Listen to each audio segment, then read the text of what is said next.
Dear students, स्वागत है आप सभी स्टूडेंट्स का एक बार टीएस स्टडी 21 में।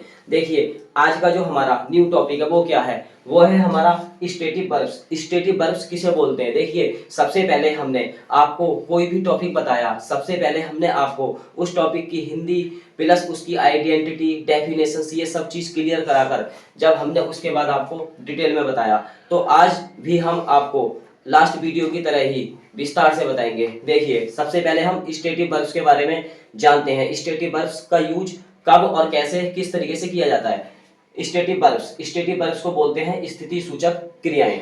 स्थिति सूचक क्रियाएं, यहाँ पर मैंने इसकी आइडेंटिटी लिख रखी है। आइडेंटिटी क्या होता है? देखिए, वे वर्ब्स, वर्ब्स का मतलब होता है क्रियाएं। वे वर्ब्स जिनका प्रयोग कंटिन्यूअस, कंटिन्यूअस को हिंदी में बोलते हैं निरंतर या फिर लगातार होने वाला कार्य में नहीं होता है, स्टेटिव वर्ब्स कहलाती हैं।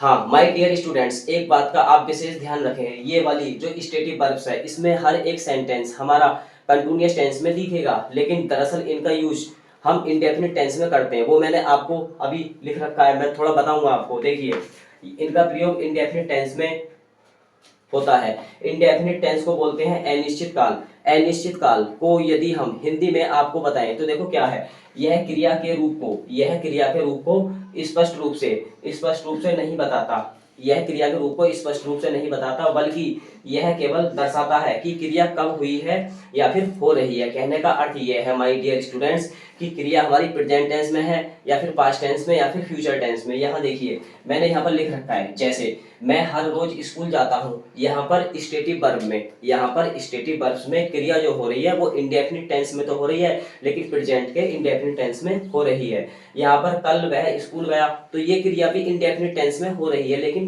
पास्ट के। इसके बाद मैं कल स्कूल जाऊंगा, ये भी इंडेफिनिट टेंस में हो रही है, लेकिन ये क्रिया फ्यूचर इंडेफिनिट टेंस में हो रही है। इंडेफिनिट टेंस को बोलते हैं अनिश्चित काल।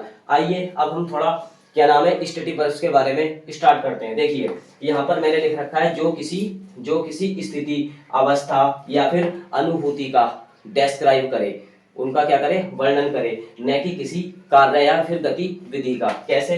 देखिए, जैसे होना, मानना, देखना या फिर प्यार करना या फिर समझना, ये हमारा क्या है, ये हमारा सिर्फ क्या नाम है स्टेटिव वर्ब से जुड़ा हुआ एक मेन पॉइंट होता है। स्टेटिव वर्ब से जुड़ा हुआ क्या होता है, मेन पॉइंट होता है। देखिए, अब हम यहाँ पर स्टेटिव वर्ब्स के बारे में बात कर रहे हैं। स्टेटिव वर्ब में क्या होता है, स्टेटिव वर्ब में हमारा सेंटेंस कंटिन्यूअस टेंस में दिखता है, दरअसल इनका यूज हम इंडेफिनिट टेंस में करते हैं। देखिए, यहाँ पर क्या है, सेब मीठा लग रहा है, सेब मीठा लग रहा है, तो आप सभी जानते हैं जिस वाक्य में रहा, रही ये शब्द आए तब वहां पर कंटिन्यूअस टेंस का यूज होगा। दरअसल हमें ये देखना पड़ता है कि ये प्रेजेंट में हो रहा है, पास्ट में या फिर फ्यूचर में। ये चीज आप टेंस को देखकर पता लगाएंगे, लेकिन सबसे पहले हमें बस यही देखना पड़ता है कि यहाँ पर ये रहा, रही यदि वाक्य में आ जाए तो इनका यूज हमारा कंटिन्यूअस टेंस में नहीं बल्कि इंडेफिनिट टेंस में होगा। देखिए, सेब मीठा लग रहा है, ये सेंटेंस कंटिन्यूअस टेंस में दिख रहा है, लेकिन जब ये इसको इंग्लिश में ट्रांसलेट करेंगे तो ये बनेगा द एप्पल टेस्टिस स्वीट। यहाँ पर सेब मीठा लगता है, सेब मीठा लगता है, तो यहाँ पर इसकी हिंदी ये निकल के आएगी। सिंगुलर सब्जेक्ट है हमारा, क्या है, सिंगुलर सब्जेक्ट। सिंगुलर सब्जेक्ट के साथ टेस्ट में एस का यूज कर दिया, एस या ईएस का यूज कर देते हैं सिंगुलर सब्जेक्ट के साथ प्रेजेंट इंडेफिनिट टेंस में। यहाँ पर तुम्हें ठंड लग रही है, तुम्हें ठंड लग रही है, देखो यहाँ पर क्या नाम है, रही है शब्द आ गया, यहाँ पर कंटिन्यूअस टेंस में दिख रहा है, लेकिन इनका दरअसल यूज जो होगा वो इंडेफिनिट टेंस में होगा।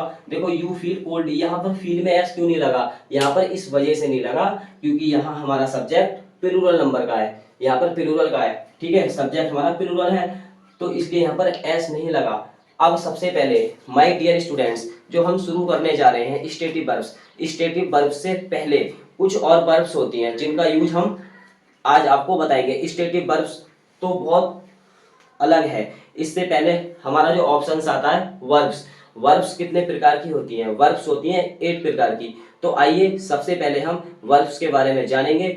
जैसे ही हम वर्ब्स के बारे में जानेंगे तो वहां जितनी भी वर्ब्स हैं, जैसे कि 8 वर्ब्स होती हैं, उन 8 वर्ब्स में इसका नंबर 7 है। इसके नंबर के बारे में फिर हम आपको बिल्कुल बताएंगे, विस्तार से बताएंगे। आइए सबसे पहले हम स्टेटिव वर्ब्स को थोड़ा छोड़ के सिर्फ वर्ब्स के बारे में जानते हैं। आइए शुरू करते हैं।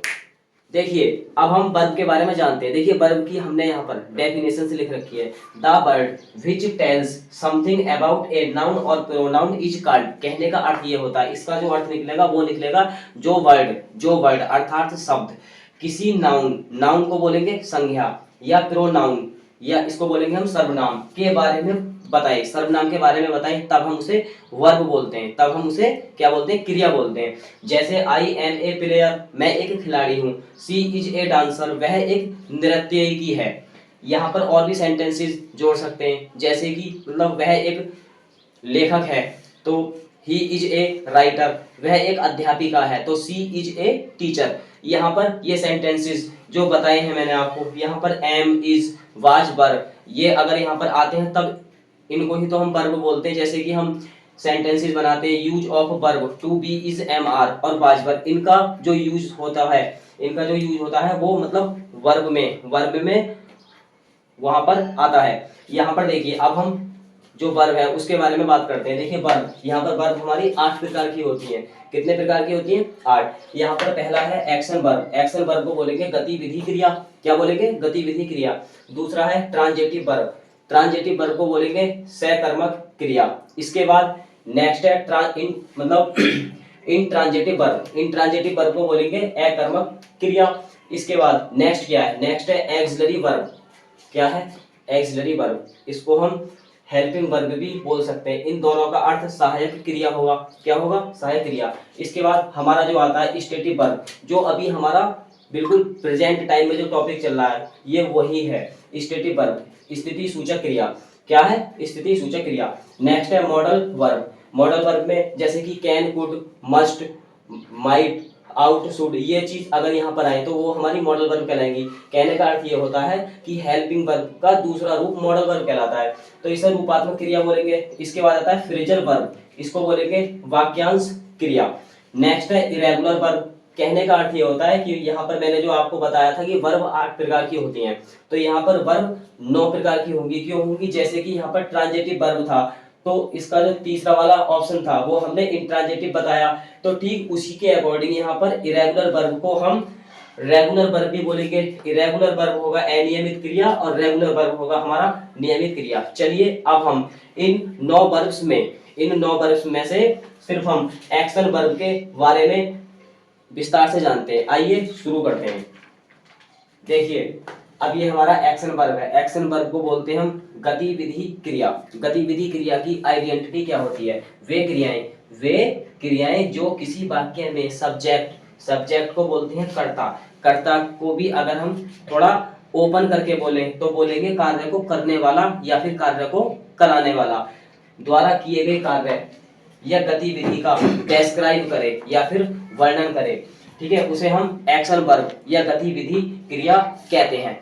समझ में आ गया? देखिए यहाँ पर मैं दौड़ता हूँ, यहाँ पर दूसरा सेंटेंस है हम खाते हैं, वह खेल रहा है, वह चाय पी रहा है, नेक्स्ट वह पढ़ा रहा है। तो कहने का अर्थ ये होता है कि इन वाक्यों में दौड़ना, खाना, खेलना और पीना और यहाँ पर पढ़ाना ये सब क्रियाएं होती हैं।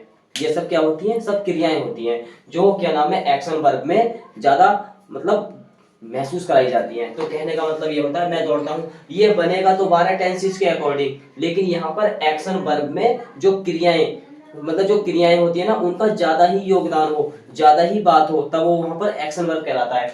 देखिए मैं दौड़ता हूँ तो आई रन, सभी जानते हैं प्रेजेंट इंडेफिनिट टेंस का सेंटेंस है ये। यहाँ पर ता है शब्द, ता हूँ आ गया। दूसरा है हम खाते हैं, तो ये भी प्रेजेंट इंडेफिनिट टेंस का है। तो यहाँ पर सब्जेक्ट जो है मैं दौड़ता हूँ, जो सब्जेक्ट है हमारा वो क्या है? दौड़ रहा है, दौड़ने की क्रिया कर रहा है, दौड़ने की क्या कर रहा है? क्रिया कर रहा है। दूसरा है हम खाते हैं, तो यहाँ पर वी ईट, यहाँ पर सब्जेक्ट क्या है? हम, यहाँ पर सब्जेक्ट हम है, वो क्या कर रहा है? वो खाने की क्रिया कर रहा है। नेक्स्ट है वह खेल रहा है, तो यहाँ पर ये सेंटेंस तो ऐसे ही बन जाएगा ही इज प्लेइंग। देखो यहाँ पर वह हमारा सब्जेक्ट है, यहाँ पर लिख रहा है ना वे क्रियाएं। क्रिया का मतलब जो वर्ब की फर्स्ट फॉर्म होती है, वे क्रियाएं जो किसी वाक्य में सब्जेक्ट हमारा शुरू वाली चीज है, सब्जेक्ट हमारा क्या है? शुरू वाली चीज है, उनके द्वारा कोई क्रिया होती है, चाहे वो खेलने की हो, पढ़ने की, या फिर गाड़ी चलाने की, या फिर पेन से कुछ चीज लिखने की, या फिर मतलब डांस में मतलब एक पार्टिसिपेट होने की, तो यहाँ पर ये सब चीजें जो क्या होती हैं, एक प्रकार से सब्जेक्ट द्वारा किया गया जो वर्क होता है हमारा, उसका यहाँ पर डिस्क्राइब करें, तब उसे हम एक्शन वर्ब बोलते हैं। नेक्स्ट है वह चाय पी रहा है, तो यहाँ पर इस सेंटेंस को बना देंगे ही इज, फिर बनाएंगे taking, he is taking tea. यहाँ पर हमें ये चीज नहीं देखनी कि ये कौन से सेंटेंस का है, हमें यहाँ पर ये देखना है, प्रॉपर तरीके से ये देखना है कि यहाँ पर जो सब्जेक्ट है वो कर रहा है, जो भी कार्य कर रहा है वो किसी चीज का कार्य कर रहा है, ये चीज देख लेंगे। फिर उसके बाद जो भी कार्य कर रहा है, जैसे खेलने का, कूदने का, पढ़ने का, हंसने का, या फिर कूदने का, या फिर नदी में तैरने का, तो उसके द्वारा जो क्रिया हो रही है तो उसी को ही तो बोलते हैं हम एक्शन वर्ब, जिसे हिंदी में बोलते हैं गतिविधि क्रिया। अब नेक्स्ट सेंटेंस है वह पढ़ा रहा है, तो इस सेंटेंस को भी हम नॉर्मल टेंस के अकॉर्डिंग बना देंगे, प्रेजेंट कंटिन्यूअस टेंस के अकॉर्डिंग। ही इज टीचिंग, देखो ही इज टीचिंग, यहाँ पर वह की जगह किसी का नाम आ जाए, या फिर किसी टीचर्स का नाम आ जाए, या फिर यहाँ पर वह गाना गा रहा है, जैसे कि सपोज करो कोयल आ जाए, तो यहाँ पर जो भी है उस चीज को देखना है हमें, उसके द्वारा जो चीज हो रही है, जैसे कि मतलब वह पढ़ा रहा है, तो यहाँ पर ये चीज नहीं हो, यहाँ पर अगर वह शब्द नहीं आए, जैसे सब्जेक्ट, ये हमारा यहाँ पर वह सब्जेक्ट है, अगर ये शब्द है यहाँ पर प्रॉपर आएगा, अगर यहाँ पर ये शब्द नहीं आ रहा तब हमारा ये इंपरेटिव सेंटेंस होगा, क्योंकि जो वाक्य सब्जेक्ट से रिलेटिव नहीं है वो डायरेक्ट क्रिया के द्वारा होते हैं। जिस वाक्य में क्रिया शब्द पहले आ जाए, जैसे कि दरवाजा खोलना, तो ओपन द डोर, तो यहाँ पर ये सब इंपरेटिव सेंटेंस कहलाते हैं। सब्जेक्ट के द्वारा ही तो कार्य की एक प्रकार से मतलब गणना हो रही है, तो यहाँ पर क्या होगा, यहाँ पर ये टीचिंग है, हमारा एक्शन वर्ब है। चलिए, आई होप आपको ये एक्शन वर्ब अच्छे से समझ में आया होगा। अब हमारा जो मतलब हमारी नेक्स्ट वर्ब है वो है ट्रांजिटिव वर्ब, उसके बारे में शुरू करते हैं। आइए देखिए, अब हमारा जो मतलब दूसरी वाली जो वर्ब्स है वो है ट्रांजिटिव वर्ब। ट्रांजिटिव वर्ब को क्या बोलते हैं, सहकर्मक क्रिया।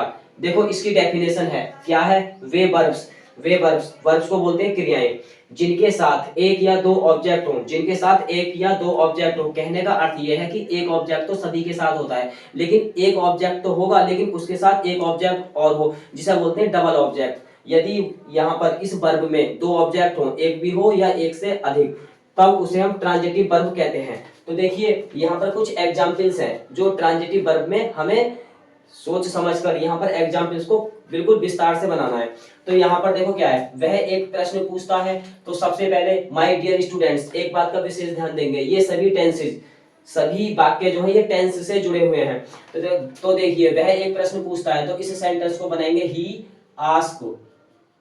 देखो यहाँ पर एस लगा देंगे, क्यों लगाएंगे, क्योंकि यहाँ पर हमारा जो सब्जेक्ट है वो सिंगुलर का है, सिंगुलर सब्जेक्ट में एस लग जाएगा, फिर यहाँ लगा देंगे ए, प्रश्न की लगा देंगे क्वेश्चन। तो देखिए यहाँ पर आस्क वर्ब के बाद देखो यहाँ पे लिख रहा है ना, वे वर्ब क्रियाएं जिनके साथ एक या दो ऑब्जेक्ट हो। यहाँ पर दो ऑब्जेक्ट तो नहीं है लेकिन एक ऑब्जेक्ट है, एक ऑब्जेक्ट से पहले जो भी चीज आती है वो वर्ब कहलाती है। तो यहाँ पर एक ऑब्जेक्ट आ गया, तो ये हमारा क्या हुआ, ये हमारा ट्रांजिटिव वर्ब हुआ, जिसे बोलते हैं हम सहकर्मक क्रिया। इसके बाद सोनू पत्र लिखता है, इस वाक्य में भी ता है शब्द आ गया, तो यहाँ पर भी ये सेंटेंस प्रेजेंट इंडेफिनिट में बनेगा। तो देखो सोनू लिखता है, तो सोनू राइट लगा देंगे, राइट में एस लग जाएगा, सिंगुलर सब्जेक्ट के अकॉर्डिंग यहाँ पर एस जोड़ देंगे, सोनू राइट्स ए लेटर। तो यहाँ पर ए लेटर क्या हो गया, ए लेटर यहाँ पर ऑब्जेक्ट हो गया, सिंगल ऑब्जेक्ट। इसके बाद है मेरे पिताजी ने मुझे विज्ञान पढ़ाई, तो यहाँ पर ये भी और ये भी यहाँ पर ऑब्जेक्ट कहलाएंगे, दो ऑब्जेक्ट कहलाएंगे। देखिए मेरे पिताजी, तो यहाँ पर लगा देंगे माई, फिर लगाएंगे फादर। देखो पढ़ाना, पढ़ाने के लिए क्या होता है, पढ़ाने के लिए होती है टीच, ये हमारी फर्स्ट फॉर्म हो गई, लेकिन हमें यहाँ पर सेकंड फॉर्म का यूज करना है। क्यों करना है, क्योंकि यहाँ पर ये जो सेंटेंस है हमारा पास्ट इंडेफिनिट टेंस का है, तो यहाँ पर टीच की सेकंड क्या हो जाएगी, टॉट हो जाएगी, तो ये हमारी सेकंड फॉर्म हो गई।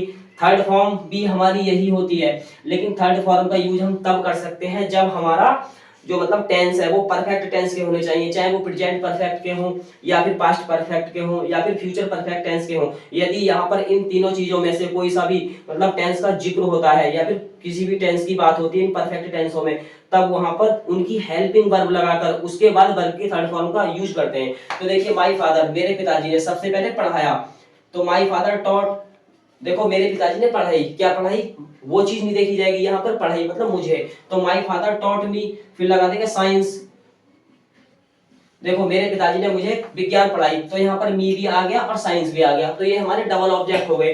इसके बाद उन्होंने मुझे एक किताब दी, तो देखो देने की अंग्रेजी, यहाँ पर देने की अंग्रेजी जो होगी वो होगी गिव, तो ये फर्स्ट हो गई। सेकंड हो जाएगी गेव, थर्ड भी लिख देता हूं मैं। वैसे थर्ड फॉर्म का यूज यहाँ पर नहीं हो सकता, क्योंकि यहाँ पर हम परफेक्ट टेंस की बात नहीं कर रहे, सिर्फ यहाँ पर हमें क्या नाम है पास्ट इंडेफिनिट टेंस की सेकंड फॉर्म का यूज करना है सिर्फ। देखो उन्होंने, उन्होंने का यहाँ पर वैसे अर्थ निकलेगा, तो दे मींस उन्होंने।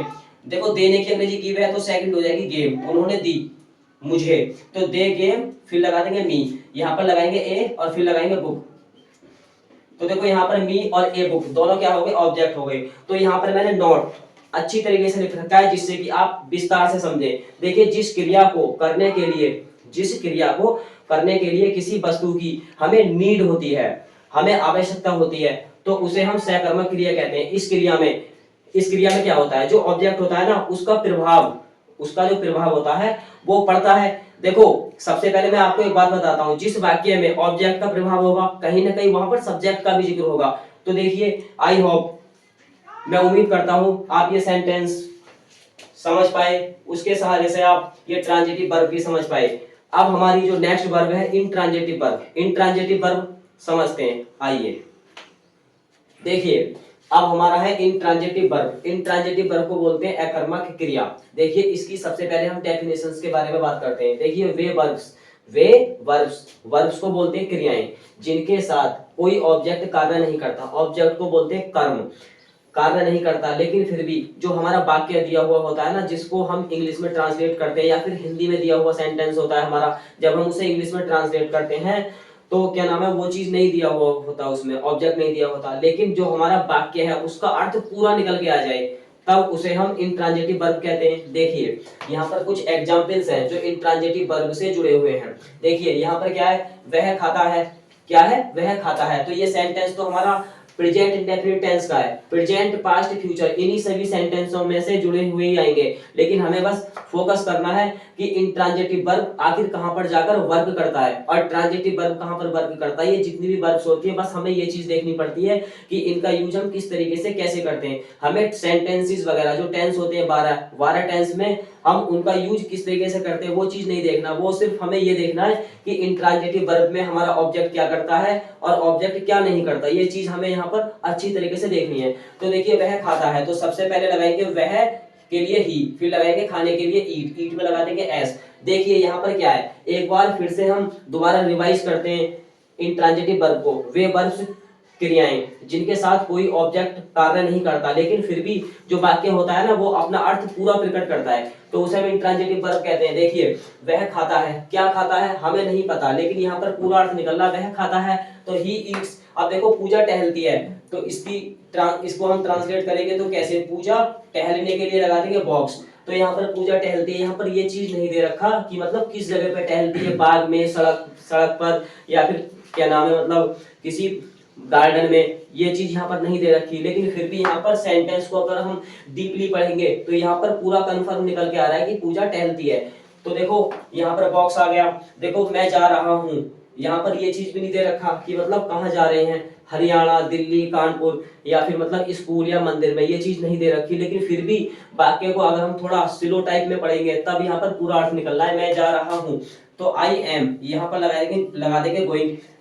देखिए अगला सेंटेंस है तुम सो रहे हो, तो इसको भी हम इंग्लिश में ट्रांसलेट करेंगे यू आर स्लीप। इसमें रहे हो की वजह से आईएनजी लगा देंगे, तो यू आर स्लीपिंग, तुम सो रहे हो। इसमें भी हमें कंफर्म नहीं पता कि कहाँ पे सो रहे हैं, घर में, कमरे में, या फिर मतलब बाहर किसी मतलब फील्ड में कहाँ पे सो रहे हैं, या फिर हम पेड़ के नीचे सो रहे हैं, ये चीज नहीं दे रखा है यहाँ पर, फिर भी हमारा पूरा अर्थ निकल के आ रहा है। यहाँ पर ऑब्जेक्ट की बात नहीं होती, वो इंट्रांजिटिव वर्ब कहलाता है, जिस वाक्य में ऑब्जेक्ट की बात हो तो उसे हम ट्रांजिटिव वर्ब बोलते हैं। वे लिख रहे हैं, तो देखो इसको जब हम इंग्लिश में ट्रांसलेट करेंगे तो दे आर, फिर लगा देंगे यहाँ पर राइट, यहाँ पर इस रहे है की वजह से आईएनजी लग जाएगा। तो देखो वे लिख रहे हैं, ये भी नहीं पता हमें कि हम क्या चीज लिख रहे हैं। यहाँ पर अगर हमसे कोई चीज पूछेगा, कोई भी मतलब पर्सन हमसे पूछते हैं कि वो क्या कर रहे हैं, तो हम यही तो बोलेंगे कि वो लिख रहे हैं। यदि हमने ये बोला कि वे पत्र लिख रहे हैं, तो हम सब ट्रांजिटिव वर्ब्स के बारे में बात करेंगे। यदि हम ये बोलते हैं किसी भी मतलब मेंबर से कि वे लिख रहे हैं, तब हम यहाँ पर ये समझेंगे कि ये इंट्रांजिटिव वर्ब का यूज करा गया है यहाँ पर। तो देखो यहाँ पर देखो क्या है, ये बॉक्स आ रहा है, तो बॉक्स शब्द जो आ रहा है वो पूजा से निकल के आया है। पूजा है तो हमारा सब्जेक्ट, पूजा हमारा सब्जेक्ट है, पूजा से निकल के बॉक्स आ रहा है, तो यहाँ पर क्या नाम है, ये हमारी इंट्रांजिटिव वर्ब कहलाएगी। देखो मैं जा रहा हूं, तो यहाँ पर एम, एम हमारा क्या है, एम है हमारा हेल्पिंग वर्ब, एम हमारा हेल्पिंग वर्ब है। तो देखिए यहाँ पर ये जो वर्ब की फर्स्ट फॉर्म में क्या है, यहाँ पर वर्ब की फर्स्ट फॉर्म में आईएनजी आ गई, तो यहाँ पर वर्ब की फर्स्ट फॉर्म में आईएनजी आ गई, तो वो आ गई टेंस के अकॉर्डिंग। यहाँ पर तो देखिए यहाँ पर ये जो आर है हमारा, ये हमारा क्या नाम है, हेल्पिंग वर्ब है। क्या है, ये हमारी हेल्पिंग वर्ब है। तो ये हमारी जो वर्ब की फर्स्ट फॉर्म आई है, ये आई है टेंस के अकॉर्डिंग। यहाँ पर ये सब्जेक्ट हमारा यू है, अगर यहाँ इस वाक्य में यू नहीं होता तो हमारा यहाँ पर आर भी नहीं आता, यहाँ पर वर्ब भी नहीं आती। कहने का अर्थ ये होता है माय डियर स्टूडेंट्स, जिस वाक्य में कोई भी सेंटेंस हमारा वर्ब तक स्टॉप हो जाए, तब वहां पर क्या नाम है, हमारी जो इंट्रांजिटिव वर्ब है उसका यूज होगा, बस इसमें ऑब्जेक्ट नहीं आना चाहिए। अब हमारी जो नेक्स्ट वर्ब है, अब हम उसके बारे में बात करते हैं। देखिए ये आपके अच्छे से समझ में आया, आई होप। देखिए अब हमारी जो नेक्स्ट वर्ब है हेल्पिंग वर्ब या एक्सिलरी वर्ब, तो आइए अब हम उसके बारे में स्टार्ट करते हैं। देखिए अब हमारी जो नेक्स्ट वर्ब है वो है हमारी स्टेटिव वर्ब, जिसको बोलते हैं हम स्थिति सूचक क्रिया। स्थिति सूचक क्रिया, देखो इसकी डेफिनेशंस क्या होगी। स्टेटिव वर्ब वह वर्ब होती है, स्टेटिव वर्ब वह वर्ब होती है जो हमारी फीलिंग को बताए, जो हमारी किस चीज को बताए, फीलिंग। फीलिंग का मतलब होता है भावना को, मन की बात, मन की जो इच्छा है उसको बताए, तब हम उसे क्या बोलते हैं, स्टेटिव वर्ब बोलते हैं। देखिए कैसे, ये आता है सीन, सीन का मतलब होता है दृश्य। यदि हमारे मन की कोई बात है तो हम जब भी तो देख सकते हैं कि हमारे मन का दृश्य है। इसके बाद आता है पोसेशंस, कब्जा, कि हमारी जो दिल की भावना है वो मतलब किसी की जमीन पर कब्जा करना, या मतलब किसी की जगह पर कब्जा करना, ये भी एक फीलिंग के ऊपर डिपेंड करता है। अब आता है थॉट, थॉट का अर्थ होता है सोचना या फिर विचार करना, ये भी जब आएगा जब हमारी फीलिंग्स होंगी। तो आइए अब हम कुछ वर्ड्स के अकॉर्डिंग इन सेंटेंस को कंप्लीट करते हैं। देखिए मैंने यहाँ पर एक और लिख रखा है इमोशन, इमोशन का मतलब होता है भावनाएं। देखो मैंने एक सुंदर दृश्य देखा, मैंने एक सुंदर दृश्य देखा, तो ये आ गया दृश्य, दृश्य का मतलब होता है सीन। तो देखो आई सा ए ब्यूटीफुल सीन, तो यहाँ पर मैंने एक सुंदर दृश्य देखा, तो ये एक फीलिंग्स के ऊपर सेंटेंस मतलब मैच करता है। दूसरा है हमने जमीन पर कब्जा कर लिया है, तो देखो we have taken possessions of the land, देखो ये पोसेशंस आ गया, ये हमारा एक प्रकार से फीलिंग्स को डिपेंड करता है। नेक्स्ट है मुझे कोई आपत्ति नहीं है, तो इसको देखो हम कैसे बनाएंगे, आई डोंट माइंड, मुझे कोई आपत्ति नहीं है। यहाँ पर कोई भी बात हो कैसी भी, यहाँ पर उसकी फीलिंग्स बता रही है कि मुझे कोई आपत्ति नहीं है, मुझे कोई परेशानी नहीं है। अब नेक्स्ट सेंटेंस है मैंने सोचा कि आप सफलता प्राप्त करेंगे, ये सेंटेंस भी फीलिंग्स के ऊपर डिपेंड करता है। तो देखो इसको कैसे करेंगे, आई थॉट, देखो आई थॉट आ गया और थॉट हमारा ये रहा, इसमें भी फीलिंग्स का वर्ड निकलेगा, सोचना या फिर विचार करना। तो आई थॉट, मैंने सोचा, you would achieve success.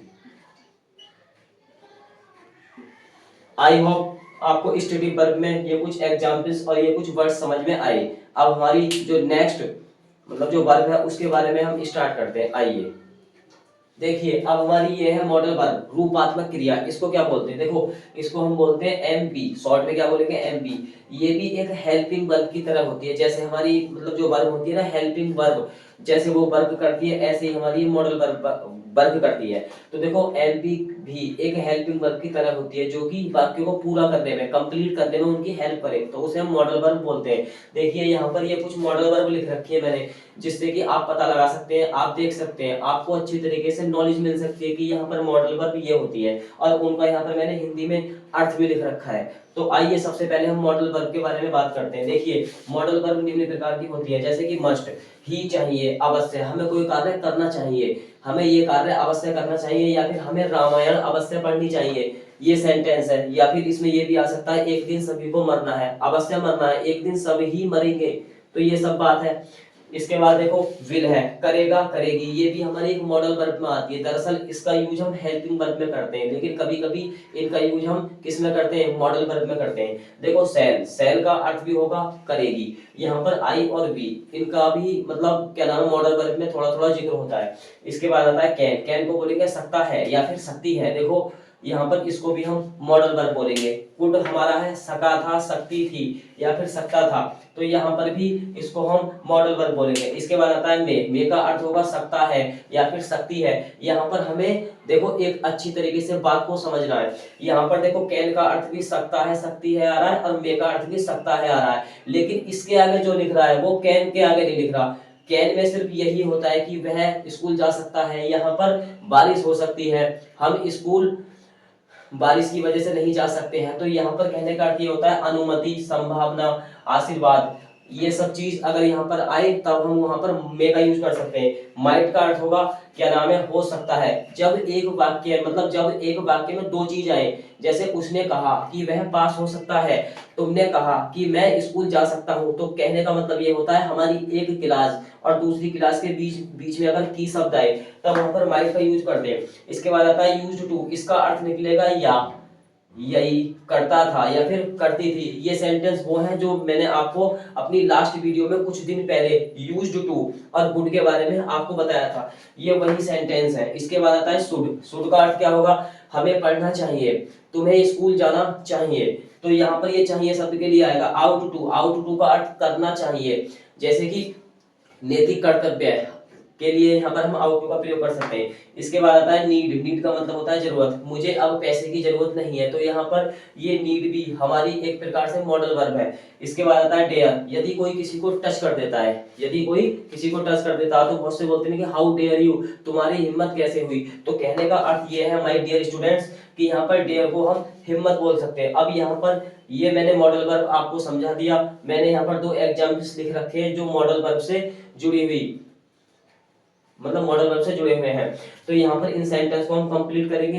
Rules हमारा वही लगेगा जो अब तक क्या नाम है हेल्पिंग वर्ब में लगता है। देखिए हमें रोज पढ़ना चाहिए, अब वाक्य के लास्ट में चाहिए शब्द आ रहा है, तो देखो यहाँ पर चाहिए शब्द कहाँ पे है, तो यहाँ पर चाहिए शब्द आ रहा है, ये रहा, तो हमें के लिए क्या लगा देंगे यहाँ पर वी, फिर लगा देंगे शुड, इसके बाद लगा देंगे रीड, फिर डेली, तो यहाँ पर शुड आ गया। तो इसी तरीके से हम मॉडल वर्ब का यूज करते हैं। अब है तुम स्कूल जा सकते हो, तो यहाँ पर इस सेंटेंस को हम यू लगा देंगे। अब देखो सकते हो जिस वाक्य के अंत वाले वाक्य में, मतलब जिस वाक्य की जो मतलब क्रिया होती है ना उसके लास्ट में अगर हमारा सकता है आ गया या फिर सकती है आ गया, तो यहाँ पर हम कैन का यूज कर सकते हैं। इसमें संभावना थोड़ी ना है, इसमें संभावना नहीं है कि वह स्कूल जा सकता है, क्योंकि यहाँ पर सिर्फ कैन का यूज होना है। तो यू कैन, फिर लगा देंगे गो, फिर इसके बाद टू स्कूल। तो हमें ये सेंटेंस आपको इस वजह से क्या नाम है कराने पड़े ताकि आप मॉडल वर्ब का यूज किस तरीके से करें, ये चीज अच्छी तरीके से आप समझ लें। तो ऐसे ही कुछ एग्जांपल्स और भी हैं जो आप अपनी टेक्स्ट बुक में बनाकर देखें। तो आज फिलहाल मेरी इस वीडियो में इतना ही। अब इसके बाद जो नेक्स्ट वर्ब आती है फ्रेजल वर्ब, फ्रेजल वर्ब के बारे में हम जानते हैं। आइए देखिए अब हमारी जो नेक्स्ट वर्ब है वो है फ्रेजल वर्ब। फ्रेजल वर्ब को बोलते हैं वाक्यांश क्रिया। यहाँ पर मैंने डेफिनेशंस लिख रही है, लिखिए डेफिनेशंस लिखी है। जिस वर्ब में कभी कोई बदलाव नहीं होता, जिस वर्ब में कभी कोई बदलाव नहीं होता और जिनका मीनिंग को बोलते हैं अर्थ कन्फर्म नहीं होता। कन्फर्म का मतलब होता है पता नहीं होता, अर्थात न तो उसमें कोई सब्जेक्ट और ना ही उसमें कोई ऑब्जेक्ट हो। तो कहने का अर्थ हमारा ये होता है माय डियर स्टूडेंट्स, बिना सब्जेक्ट या ऑब्जेक्ट वाले शब्द को हम क्या बोलते हैं, फ्रेजल वर्ब बोलते हैं। तो उसके कुछ एग्जांपल्स हैं यहाँ पर जो मैंने यहाँ पर लिख रखे हैं। जैसे कि ये आता है हैंग आउट, हैंग आउट को बोलते हैं लटकाओ, तो ये हमारी फ्रेजल वर्ब से जुड़ा हुआ शब्द होता है। इसके बाद आता है कैच विद अप, अगर हम किसी भी चीज को पकड़े तो कैच विद अप, ये हमारे मतलब मुंह से आवाज निकलेगी, तो इसका अर्थ निकलेगा साथ पकड़ो। इसके बाद आता है फॉल आउट, फॉल आउट का मतलब होता है विवाद करना। इसके बाद फाइंड आउट, देखो अगर हम इन वर्ब्स का अर्थ थोड़ा थोड़ा हल्का हल्का करके निकाले तो अलग अलग अर्थ निकलेगा। देखो फॉल का मतलब होता है गिरना और आउट का मतलब होता है बाहर। यदि हम दोनों को एक साथ बोलेंगे तो इसका अर्थ निकलेगा विवाद। इसके बाद है फाइंड आउट, फाइंड का मतलब होता है खोजना या फिर पता लगाना। तो देखो यहाँ पर फाइंड आउट को बोलेंगे क्या, पता लगाना। अब देखो क्लीन, क्लीन का मतलब होता है साफ, क्लीन का अर्थ क्या होता है साफ, ऑफ का मतलब होता है ऊपर की ओर। तो देखो क्लीन अप का अर्थ निकलेगा साफ सफाई, साफ सफाई ऊपर नीचे हर जगह साफ सफाई कर सकते हैं, तो वहां पर हम ये चीज बोल सकते हैं क्लीन अप, साफ सफाई। अब हमारी ये वर्ब कंप्लीट होने के बाद अब हमारी जो नेक्स्ट वर्ब आती है वो आती है हमारी इरेगुलर वर्ब। लेकिन मैंने आपको बताया था अपनी क्या नाम है इस वीडियो में स्टार्टिंग में बताया था मैंने आपको कि वर्ब्स जो होती है वो हमारी 9 होती है। अगर हम इरेगुलर वर्ब्स को थोड़ा छोड़ के अगर हम वर्ब के बारे में बात करेंगे तो इरेगुलर वर्ब से पहले आती है रेगुलर वर्ब। तो सबसे पहले हम रेगुलर और इरेगुलर वर्ब दोनों के बारे में बात करेंगे। आइए देखिए, रेगुलर वर्ब इसको हम बोलते हैं नियमित क्रिया। इसकी भी एक डेफिनेशन होती है। हर एक वर्ब, हर एक टॉपिक, हर एक चीज की अपनी एक आइडेंटिटी होती है। तो यहाँ पर रेगुलर वर्ब की भी एक आइडेंटिटी है। सबसे पहले इसे हम हिंदी में बोलते हैं नियमित क्रिया। देखो, एक ऐसी वर्ब कहलाती है, रेगुलर वर्ब एक ऐसी वर्ब कहलाती है जिसको पास्ट या पास्ट पार्टिसिपल जिनको बोलते हैं, देखो पास्ट को तो बोलेंगे भूतकाल, पास्ट पार्टिसिपल को बोलेंगे भूत क्रियादंत भी लेकर जा सकते हैं। इसे हम भूत क्रियादंत में भी लेकर जा सकते हैं। अर्थात कहने का मतलब ये होता है जो हमारी वर्ब की फर्स्ट फॉर्म होती है ना, उसको हम सेकंड या थर्ड फॉर्म में बनाते हैं। सेकंड या थर्ड फॉर्म में क्या करते हैं, बनाते हैं। कहने का अर्थ हमारा ये है माय डियर स्टूडेंट्स, जब हम सेकंड या थर्ड में बनाएंगे तो डी कॉमा ईडी में जोड़ देंगे उसे, तभी तो हमारी पास्ट पार्टिसिपल में आएगी वो।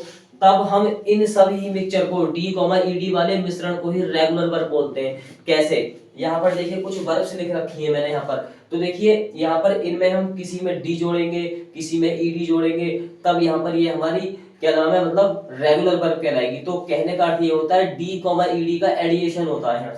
तो देखो एक्सेप्ट है, जब हम इसे सेकंड फॉर्म में जोड़ेंगे या थर्ड में तो देखो क्या होगा, इसको एक्सेप्ट लिख देंगे जैसे यहाँ पर लिख रखा है ना मैंने, ऐसे ही लिख देंगे यहाँ पर। इसे जब हम सेकंड में जोड़ेंगे तो एक्सेप्टेड हो जाएगा, थर्ड जोड़ेंगे तो थर्ड में भी एक्सेप्टेड होगा। अब देखो अलाउ आता है, अलाउ का मतलब होता है अनुमति, तो अलाउड, यहाँ पर ईडी आ गया। तो यही चीज हमें यहाँ रेगुलर वर्ब में देखनी है।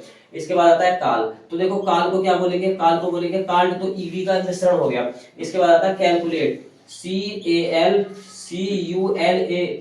अब देखो ई आ गया, तो यहाँ पर सिर्फ हमने डी लगा दिया। तो कहने का अर्थ ये होता है माय डियर स्टूडेंट, यहाँ पर ईडी एक साथ, ईडी एक साथ, ईडी एक साथ। यहाँ पर कैलकुलेट में पहले से ही ऑलरेडी ई लगा हुआ है, तो यहाँ पर हमने डी जोड़ दिया। तो कहने का अर्थ ये होता है डी कॉमा ईडी, इनका ही मिश्रण हमारा रेगुलर वर्ब कहलाता है। अब हम रेगुलर वर्ब को कंप्लीट करने के बाद इरेगुलर वर्ब के बारे में बात करते हैं। आइए इरेगुलर वर्ब के बारे में शुरू करते हैं। देखिए, अब हमारी जो इरेगुलर वर्ब है उसको बोलते हैं अनियमित क्रिया। देखो रेगुलर वर्ब से बिल्कुल अलग है, ये रेगुलर वर्ब से बिल्कुल अलग है। देखिए, यह एक ऐसी वर्ब होती है जो नॉर्मल पैटर्न, नॉर्मल पैटर्न का मतलब होता है सामान्य नमूना, फॉलो नहीं करते। अर्थात डी कॉमा ईडी का एडिशन, एडिशन का मतलब होता है जोड़ना, यहाँ पर क्या नाम है नहीं होता है, फिर भी वर्ब की फर्स्ट, सेकंड और थर्ड फॉर्म बनकर आ जाती है। तो उसे हम क्या बोलते हैं, इरेगुलर वर्ब बोलते हैं। देखो जैसे कि ये वर्ब होती है हमारी पिलक होता है, इसकी जब हम सेकंड फॉर्म में चेंज करेंगे तो क्या होगा, पिलक्ड होगा, ईडी आ गया, पिलक्ड हो गया। अब यहाँ पर और भी वर्ब होती है जैसे कि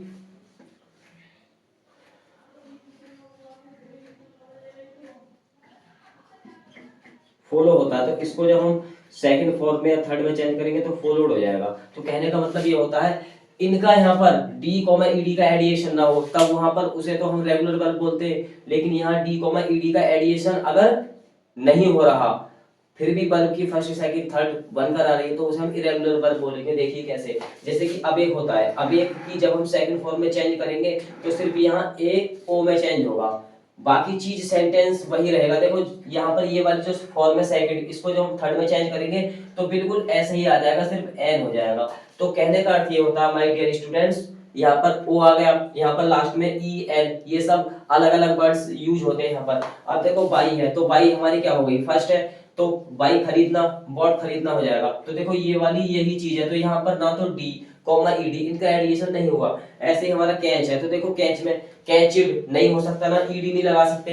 अब यहाँ पर कैचड डी भी नहीं लगा सकते। तो कहने का मतलब ये होता है इनमें अगर हमारा डी कॉमा ईडी का एडिशन नहीं हो रहा तो इन्हें हम साफ तौर पर इरेगुलर वर्ब बोलेंगे। तो देखो कॉट हो गया, तो यही चीज हमारी थर्ड में आ जाएगी। इसके बाद देखो कट है, कट का मतलब होता है काटना, तो सेकंड भी हमारी कट होगी और थर्ड भी हमारी कट होगी। तो ये कुछ वर्ब्स ऐसी होती हैं जो फर्स्ट फॉर्म में होने के बाद भी सेकंड फॉर्म में और थर्ड फॉर्म में सेम रहती हैं, तो उन्हें हम इरेगुलर वर्ब बोलते हैं। अब देखो जैसे कि रीड आ गया, तो रीड का मतलब होता है पढ़ना, और यहाँ पर भी पढ़ना। देखो पढ़ना, पढ़ा, और क्या नाम है इसके बाद पढ़ चुका, तो ये हमारी इरेगुलर वर्ब हो गई। तो आई होप आपको ये वर्ब, इरेगुलर वर्ब और रेगुलर वर्ब अच्छे से समझ में आई। अब इसके बाद जो हमारा मेन पॉइंट है, जिस टॉपिक की हम बात कर रहे थे स्टेटिव वर्ब, वो अब हम आपको अच्छी तरीके से समझेंगे विस्तार से। तो आइए अब हम स्टेटिव वर्ब के बारे में बिल्कुल विस्तार से शुरू करते हैं। आइए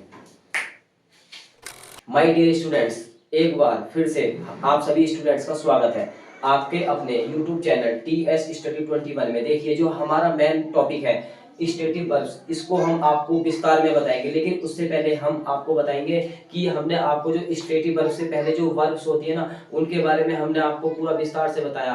तो हर टॉपिक की तरह इस टॉपिक को भी हम आपको विस्तार से बताएंगे। तो आइए अब हमारा जो स्टेटिव वर्ब है मेन टॉपिक, उसे हम स्टार्ट करते हैं। देखिए स्टेटिव वर्ब हमारा होता है स्थिति सूचक क्रिया। स्थिति सूचक क्रिया, इसको भी अगर हम थोड़ा खोलकर बोले, ओपन करके बोले, तो उसको बोलेंगे अवस्था या स्थिति बताने वाली क्रियाएं। तो सबसे पहले हम इसकी डेफिनेशंस के बारे में बात करते हैं। देखिए पहचान इसकी क्या होती है, वे वर्ब्स जिनका प्रयोग कंटिन्यूअस को बोलते हैं लगातार होने वाला जो कार्य होता है उसमें नहीं होता, स्टेटिव वर्ब्स कहलाता है। जब कंटिन्यूअस टेंस में नहीं होता तो ऐसा तो कोई यूज होगा, मतलब ऐसी तो कोई सिचुएशन होगी जिसमें इसका यूज हो। हाँ, ऐसी सिचुएशन है। इनका जो प्रयोग होता है वो इंडेफिनिट टेंस में होता है, जिसको बोलते हैं अनिश्चित काल। उसमें क्या होता है हमारा, इनका प्रयोग होता है। ये कहने का मतलब हमारा ये है माय डियर स्टूडेंट्स कि जो स्टेटिव वर्ब्स होती है वो दिखती तो हमारी कंटिन्यूअस टेंस में, दरअसल इनका यूज हम इंडेफिनिट टेंस में करते हैं। तो देखिए सबसे पहले यहाँ पर कुछ स्टेटिव वर्ब्स होती हैं जो आपको सेंटेंसेस बनाने के लिए इस तरीके से मिलेंगी। तो देखिए कैसी होती है स्टेटिव वर्ब्स। देखो सी का मतलब होता है दिखाई देना, तो इसको हम जब यहाँ पर देखते हैं तो देखो दिखाई पड़ना भी बोल सकते हैं। इसके बाद है हेयर का मतलब होता है सुनाई देना या फिर सुनाई पड़ना। तो कहने का मतलब ये होता है कि स्टेटिव वर्ब्स में पढ़ना या फिर ये देना, ये यहाँ पर मेन वर्ब के साथ ऐड होती हुई आती है। इसके बाद है फील का मतलब होता है महसूस होना, जैसे कि ठंड लगना, ये भी हमें महसूस कराता है। गर्मी लगना, ये भी हमें महसूस कराता है। इसके बाद आता है स्मेल का मतलब होता है महक आना, या तो हमें कोई खुशबू आएगी या फिर हमें सुगंध आएगी, तो यहाँ पर हम खुशबू आना या फिर सुगंध आना। इसके बाद देखो क्या है टेस्ट हमारा कैसा भी हो सकता है। टेस्ट को बोलते हैं स्वाद लगना। टेस्ट में हमारा जो स्वाद है वो हमारा एक प्रकार से मीठा भी हो सकता है, खट्टा भी हो सकता है या फिर कड़वा भी हो सकता है। देखिए यहाँ पर स्वाद लगना या फिर स्वाद आना, मीठा लगना या फिर मीठा पड़ना, खट्टा लगना या फिर खट्टा पड़ना, कड़वा लगना या फिर कड़वा मालूम होना। इसके बाद देखो क्या है अंडरस्टैंड को बोलेंगे समझाना या फिर समझना या फिर समझ में आना। इसके बाद है रिमेम्बर को बोलेंगे याद करना या फिर याद आना। तो ये हमारी एक स्टेटिव वर्ब से जुड़ी हुई कुछ वर्ब्स होती हैं।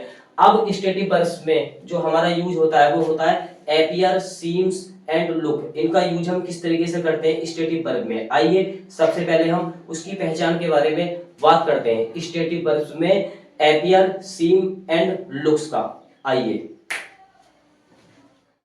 देखिए my dear students, appear, seem and look, इनकी डेफिनेशन जानते हैं। सबसे पहले देखिए पहचान लिख रखा है मैंने, ऐसे वाक्य जिनमें विशिष्ट होता है या हो रहा है आदि शब्द का यूज हो, तब ऐसे वाक्य में दिखाई देना, दिखाई का प्रयोग आदि शब्द का यूज होता है, तब वहां पर अपीयर, सीम और लुक, इनमें से किसी भी चीज का यहाँ पर हम प्रयोग कर सकते हैं। अब देखो इसका अर्थ क्या होगा। सबसे पहले हम अपीयर के बारे में बात करेंगे, फिर इसके बाद सीम के बारे में, फिर लुक के बारे में बात करेंगे। देखिए अपीयर को बोलेंगे दिखाई देना या फिर पढ़ना या फिर इसको बोल सकते हैं प्रतीत होना। इसके बाद सीम आता है दूसरा, तो सीम का अर्थ जो निकलेगा प्रतीत होना या फिर प्रतीत होता है या फिर लगना या फिर पढ़ना। इन लगना और पढ़ना के साथ प्रतीत शब्द जोड़े तो क्या निकलेगा, प्रतीत लगना, प्रतीत पढ़ना। तो ये शब्द यहाँ पर हमें सीम्स की याद दिलाते हैं। इसके बाद आता है लुक का अर्थ भी निकलेगा दिखाई देना, प्रतीत होना या फिर लगना, या फिर दिखाई लगना, दिखाई पड़ना या फिर मालूम होना। इसके बाद यहाँ पर मैंने नोट लिख रखा है जिससे कि आपको सबसे ज्यादा आसानी हो स्टेटिव वर्ब्स का यूज किस तरीके से किया जाता है। तो देखिए यहाँ पर नोट में लिख रखा है मैंने, यदि हिंदी वाक्य निरंतर काल में हो तब अंग्रेजी में सिंपल प्रेजेंट टेंस का यूज होता है। सिंपल प्रेजेंट टेंस का यूज होता है, जैसे कि ये सेंटेंस है, ऐसा प्रतीत होता है कि गौरव दिल्ली में है। तो यहाँ पर कहने का अर्थ ये होता है निरंतर काल में हो। यदि हमें ये पता हो कि ये वाक्य निरंतर काल में, निरंतर काल का मतलब होता है जैसे कि ऐसा प्रतीत होता है, ये तो बात हमारी निरंतर काल की हो गई। लेकिन इसके बाद ये जो लिख रहा है ना माय डियर स्टूडेंट, सिंपल और प्रेजेंट टेंस कि गौरव दिल्ली में है, तो ये हमारा प्रेजेंट टेंस का वाक्य है, प्रेजेंट इंडेफिनिट का नहीं, क्योंकि यहाँ सब्जेक्ट को बताया जा रहा है कि सब्जेक्ट मतलब कहाँ पर है, किस जगह पर है। ये नहीं बताया जा रहा कि सब्जेक्ट हमारा कर क्या रहा है। यहाँ पर सब्जेक्ट हमारा निस्वार्थ है, यहाँ पर सब्जेक्ट कोई भी वर्क नहीं कर रहा, सिर्फ ये बताया जा रहा है कि सब्जेक्ट हमारा किस जगह पे है। यहाँ पर सिर्फ हैबिट्स बताई जा रही है उसकी। देखो यहाँ पर इसके बाद नेक्स्ट है सीम तथा एपियर के बाद टू बी का प्रयोग होता है, इनका इंडेफिनिट टेंस में प्रयोग होता है। इनका जो प्रयोग होता है वो इंडेफिनिट टेंस में होता है। एक मेन पॉइंट वाली बात आती है, यदि एक वाक्य के बीच में की शब्द आए, जैसे कि यहाँ पे आ गया ऐसा प्रतीत होता है कि, ये की शब्द यदि वाक्य के बीच में आ जाए, पहली वाली और दूसरे वाले जो वाक्य दे रखा है इनके बीच में की शब्द का अगर यूज होता है, तब वहां पर हम उसकी अंग्रेजी दैट लगाते हैं। तो चलिए पहले इस वाली जो लाइन है इसको मैच करके इस सेंटेंस को बनाते हैं। तो सबसे पहले ऐसा की अंग्रेजी लगाएंगे इट, फिर लगाएंगे appears, it appears. Singular subject है तो एस लग जाएगा क्योंकि ता है शब्द आ रहा है, इट एपियर्स। अब यहाँ दैट लगेगा। मैंने आपको बताया था डियर स्टूडेंट्स कि यहाँ पर तब की अंग्रेजी दैट लगाएंगे कब, जब यहाँ पर की शब्द आ जाए, जब यहाँ पर की शब्द आता है तो उसकी अंग्रेजी दैट लगाएंगे। तो इट एपियर्स दैट, फिर इसके बाद गौरव की अंग्रेजी लगा देंगे, फिर is in Delhi. I hope आपको ये स्टेटिव वर्ब में एपियर, सीम और लुक इनका हल्का हल्का जो कॉन्सेप्ट था वो आपको समझ में आया। अब सबसे पहले हम आपको एक बेहतरीन बात बताते हैं। देखिए एपियर, सीम और लुक इनका जो फॉर्मूला होता है उस फॉर्मूले को हम आपको बताएंगे। उसके साथ साथ हम कुछ एग्जाम्पल्स हैं जिनको हम कंप्लीट करेंगे उन फॉर्मूलाज के अकॉर्डिंग। तो आइए उन फॉर्मूला को पहले लिखते हैं, फिर उसके बाद कंप्लीट करेंगे कुछ एग्जाम्पल्स। आइए देखिए अब ये हमारे रूल्स हैं, रूल हमारे 5 हैं। इन रूल में देखिए इन सेंटेंस का यूज होना है। तो देखिए सबसे पहले है ऐसा प्रतीत होता है कि रामू ईमानदार है। तो यहाँ पर रूल फर्स्ट का यूज करेंगे इस वाले एग्जाम्पल्स में। तो देखो सबसे पहले क्या करेंगे, यहाँ पर लगाएंगे इट, फिर लगाएंगे एपियर्स, इट एपियर्स, फिर इसके बाद लगा देंगे दैट। अब देखो यहाँ पर आ रहा है एडिएशन, ये वाला जो सेंटेंस है ना इसी वाली उसमें जोड़ेंगे की शब्द नहीं। तो दैट के बाद लगा देंगे रामू इज ऑनेस्ट। सब कंप्लीट हो गया ना ये रूल फर्स्ट के अकॉर्डिंग। अब रूल सेकंड को अगर हम देखेंगे इस सेंटेंस को बनाने के लिए, तो सबसे पहले हमें यहाँ पर और लिखना पड़ेगा। तो यहाँ पर लगा देंगे इट, इसके बाद एपियर्स को हटाना है और सीम्स लगाना है, इट सीम्स, फिर लगा देंगे दैट, इसके बाद लगाएंगे रामू, फिर लगाएंगे इज, फिर ऑनेस्ट। माय डियर स्टूडेंट्स कितना अच्छा लग रहा है ये सेंटेंस इन रूल्स के अकॉर्डिंग जब हम बना रहे हैं तो कितना अच्छा लग रहा है। अच्छा और भी लगेगा। सबसे पहले आप इन एग्जांपल्स को ना समझें, उससे पहले वाली जो मतलब मैंने करा रखी है वर्ब्स उनको आप अच्छे से समझें, बहुत अच्छे से समझ में आएगा। बहुत बेहतरीन टॉपिक है ये, ठीक है। इसके बाद देखो रिंकी अमीर लग रही है। तो अब ये रूल 2 है और रूल फर्स्ट है, इनको छोड़ दो। अब इस वाले सब्जेक्ट के अनुसार बनना है, मतलब ये जो रूल है ना इसके अकॉर्डिंग चलते हैं हम। अब देखो रिंकी लगा देंगे यहाँ पर, रिंकी, यहाँ पर लगा देंगे एपियर्स, रिंकी एपियर्स लगा देंगे यहाँ पर। इसके बाद लग रही है तो यहाँ पर टू बी का यूज होगा, रिंकी एपियर्स टू बी, फिर इसके बाद लगा देंगे रिच। तो देखो कितना बेहतरीन सेंटेंस है। सबसे पहले मैं आपको एक बार और फिर से बोल रहा हूँ कि आप ये सब एग्जांपल्स बाद में समझे, सबसे पहले आप मेरी इससे पीछे की जो वीडियोज हैं उनको देखें इसी वाले मतलब स्टेप में। तो इसके बाद जब हम इस सेंटेंस को दूसरे तरीके से बनाएंगे तो यहाँ पर आ जाएंगे रूल 4 में। तो देखो क्या करेंगे, यहाँ पर फिर लगा देंगे रिंकी, यहाँ पर लुक्स लगा देंगे, इसके बाद टू और फिर लगा देंगे बी और फिर लगा देंगे रिच। तो देखो आई होप आपको ये सेंटेंस समझ में आया। अब देखो रूल यहाँ पर क्या आता है, रूल आता है 5। रूल 5 में क्या करना है आपको खुद बताना है। देखिए यहाँ पर एपियर्स था, यहाँ पर लुक्स था, इसके बाद सीम्स लगाना है, सेंटेंस कंप्लीट हो जाएगा। अब हम नेक्स्ट सेंटेंस पे आते हैं जो हमारा तीसरा है, ऐसा प्रतीत होता है। यहाँ पर सेंटेंस हमारा लिख रहा है ऐसा प्रतीत होता है, यहाँ पर ये भी आ सकता है ऐसा मालूम होता है या ऐसा दिखाई पड़ता है। तो इट, यहाँ पर फिर रूल फर्स्ट पे आ जाओ, इट एपियर्स, फिर लगा देंगे दैट।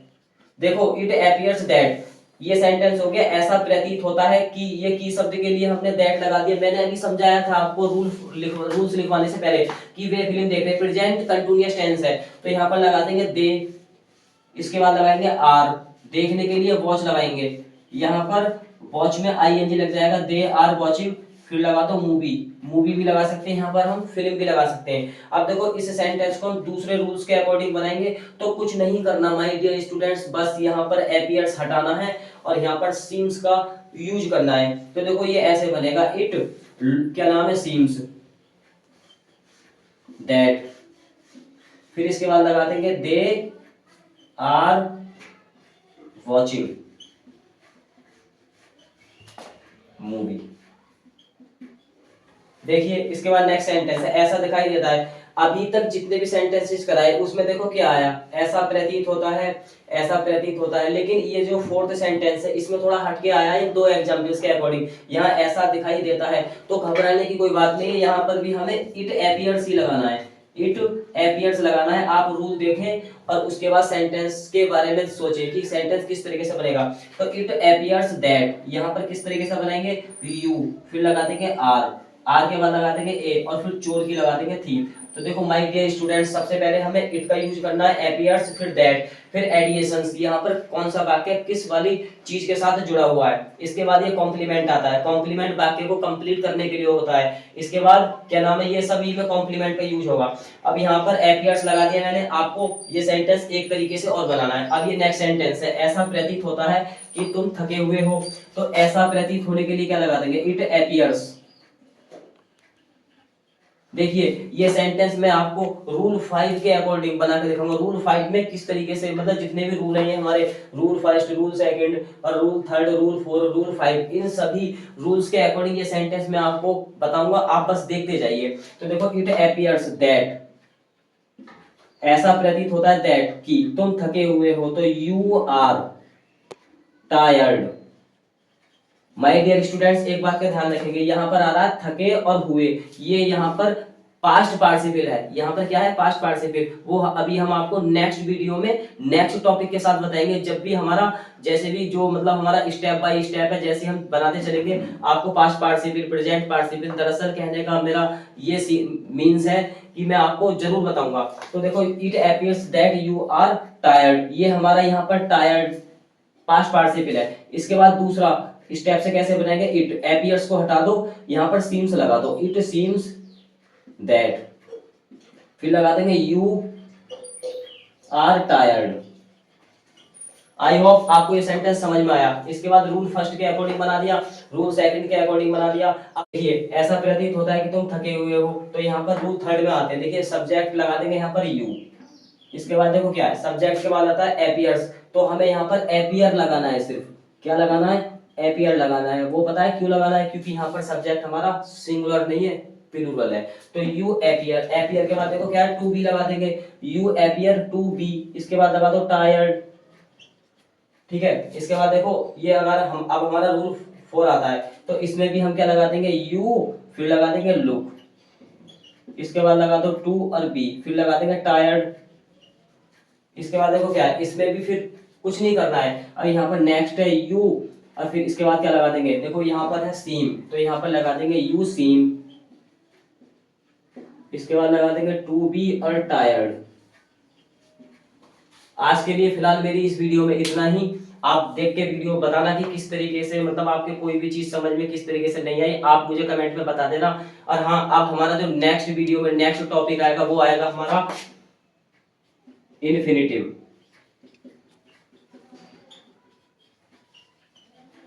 इन्फिनिटिव एंड जीरेंड, ये हमारी नेक्स्ट वीडियो में नेक्स्ट टॉपिक। और हाँ, अंत में आपसे सिर्फ एक ही रिक्वेस्ट है, जो आपका अपना जो YouTube चैनल है TS स्टडी 21, प्लीज इसको सब्सक्राइब करें और टेंस से जुड़ी हुई और भी टॉपिक्स हैं उनसे जुड़ी हुई जो जानकारी है आप उनको मतलब प्राप्त कर सकते हैं। तो आज के लिए फिलहाल मेरी इस वीडियो में इतना ही, और वीडियो देखिए। जय हिंद।